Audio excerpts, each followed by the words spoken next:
C'est en se passant de son banquier qu'Edith, 65 ans, a pu financer ses travaux. Depuis qu'elle est à la retraite, Edith mène une vie tranquille dans sa petite maison en Champagne-Ardenne. Jardinage, cueillette, elle profite pleinement de son jardin. Mais il y a quelques mois, elle a voulu donner un coup de neuf. Elle avait le même décor depuis 32 ans. Alors elle a décidé de tout rénover. Vous voyez, en ce moment, je suis en travaux, il y en a un peu partout.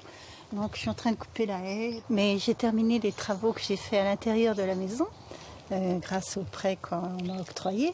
Je vais vous les montrer si vous voulez. Vous me suivez? C'est un prêt un peu particulier qu'a obtenu Edith pour refaire toute sa déco. Voilà la chambre. Pour réaliser ses travaux, elle avait besoin de 3 000 €. Mais ce n'est pas une banque qui lui a prêté cette somme. On a refait le sol. Le sol, c'était de la moquette qui était vieillotte, et donc je l'ai enlevé.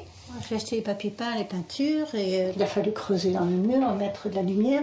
Donc tout ça, ça a besoin d'un petit peu d'argent. Ma banque, comme beaucoup de banques, ne voulait pas me prêter d'argent parce que je suis retraitée avec une toute petite retraite. Et c'était pas sécurisant pour eux, donc c'était refusé partout. Edith vit seule, elle gagne 900 € par mois.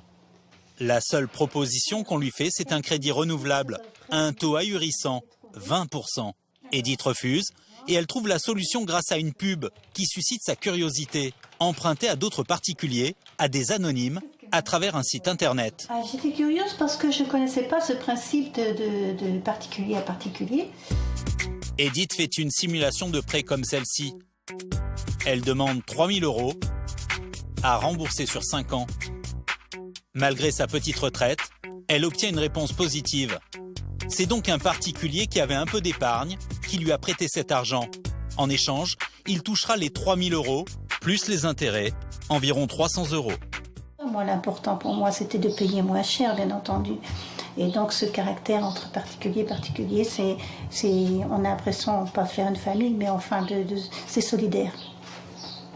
C'est donc grâce à l'argent de personnes qu'elle ne connaît pas qu'Edith a pu refaire sa chambre et son jardin.